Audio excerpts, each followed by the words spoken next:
Bonjour, bienvenue dans le deuxième épisode de Stop Killing Us, un podcast consacré aux violences policières aux États-Unis. Je suis Charlotte Recoquillon et aujourd'hui nous allons nous plonger dans l'histoire de la police américaine.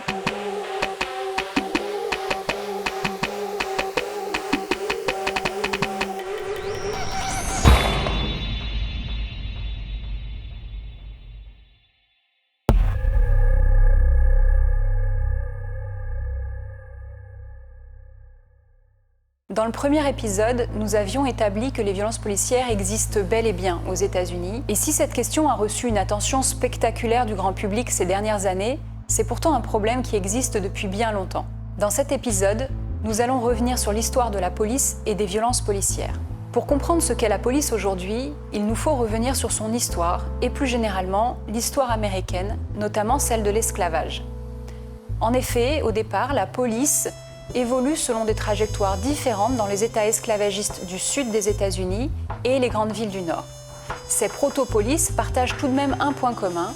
Il s'agit dans les deux cas de protéger les propriétaires des classes dominantes et de contrôler ce qu'ils appellent les classes dangereuses, soit les esclaves, les ouvriers, les immigrants les plus récents. Il faut prévenir des révoltes ou des grèves. Dans le nord, on voit apparaître les premières patrouilles de nuit au milieu du XVIIe siècle, à Boston en 1636, puis à New York ou à Philadelphie. C'est bien plus tard, seulement dans la deuxième moitié du XIXe siècle, qu'une force de police en tant que telle est créée. On mentionne généralement Boston comme la première police moderne, fondée en 1838 et suivie par New York en 1845, Chicago peu après, la Nouvelle-Orléans, Cincinnati. Bref, dans les années 1880, toutes les grandes villes américaines avaient leur propre force de police municipale. Ces organisations avaient 4 caractéristiques principales. Elles étaient publiques et étaient relativement bureaucratiques dans leur forme. Les policiers étaient devenus des employés à plein temps et non pas des citoyens volontaires ou des justiciers. Les départements de police avaient des règles et des procédures. Et enfin, ces départements de police étaient placés sous l'autorité du gouvernement local. Dans les États du Sud, les États esclavagistes, le développement de l'institution policière a emprunté une voie différente, intrinsèquement liée à l'esclavage et aux slave patrols, les patrouilles de miliciens volontaires chargés de capturer les esclaves en fuite. La première slave patrol formelle remonte au tout début du XVIIIe siècle, en 1704, dans les Carolines. Ces patrouilles avaient 3 fonctions principales. D'abord, traquer et capturer les esclaves en fuite et les rendre à leurs propriétaires. Deuxièmement, produire une sorte de terreur organisée pour prévenir les rébellions potentielles parmi les esclaves. Et enfin, exercer une forme de discipline arbitraire sur les esclaves qui enfreindraient des règles dans les plantations.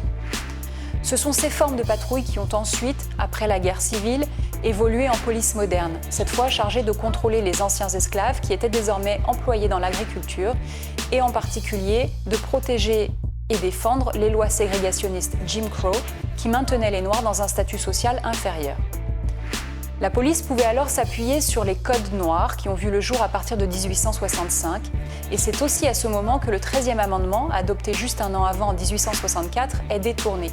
Il abolit l'esclavage et la servitude involontaire, sauf en tant que peine ou punition pour un crime.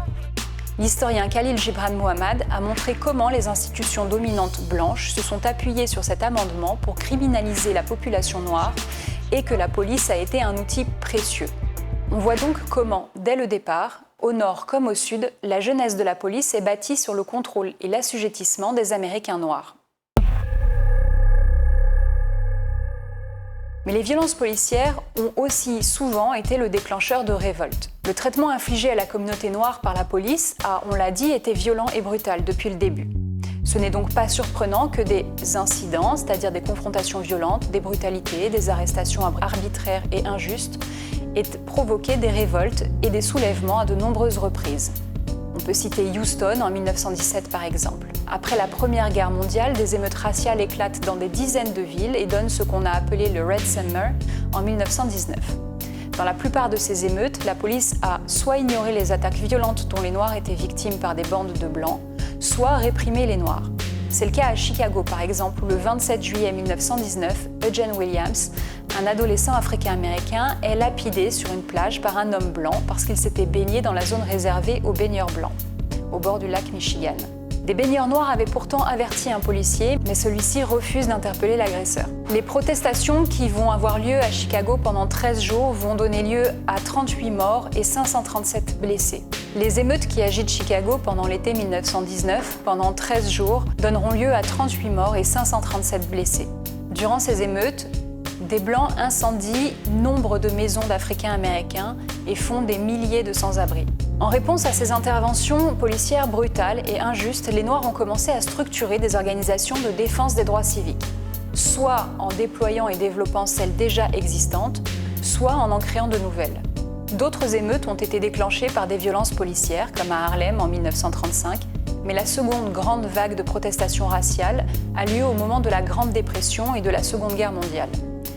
Le 21 juin 1943, à Détroit par exemple, une émeute très violente conduit à la mort de 25 Africains-Américains, dont 17 ont été tués par la police.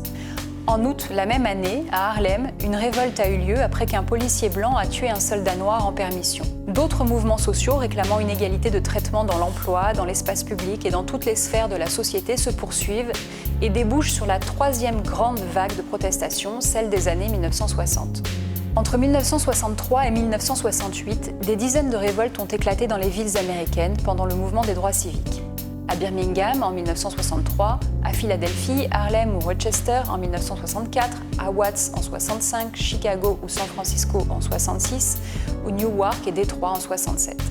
Cet été-là, en 1967, 163 villes sont soulevées, c'est ce qu'on a appelé le Long Hot Summer. À Newark, 34 personnes sont mortes dans les manifestations, dont 23 tuées par la police, quasiment entièrement blanches. À Détroit, 43 personnes ont été tuées par la police.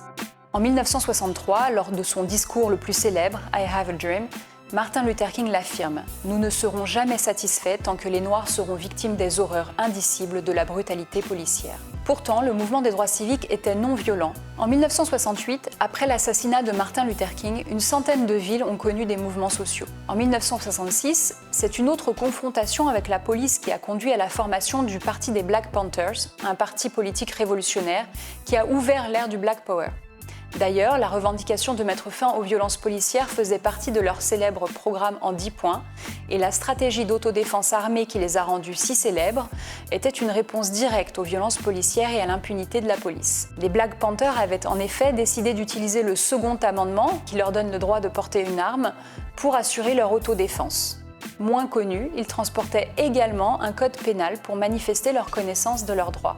Les confrontations avec la police ont continué à donner lieu à des soulèvements de manière plus sporadique toutefois, comme à Miami en 1980, 1982 et 1989, à Los Angeles en 1992 après le passage à tabac de Rodney King, et plus récemment bien sûr à Oakland en 2009 après la mort d'Oscar Grant, Sanford en 2012 après la mort de Trayvon Martin, à Baltimore en 2015 après la mort de Freddie Gray. Et en 2020, c'est la mort de George Floyd qui a donné lieu à des centaines de manifestations dans tout le pays et qui a fait de Black Lives Matter le plus grand mouvement social des États-Unis selon le New York Times.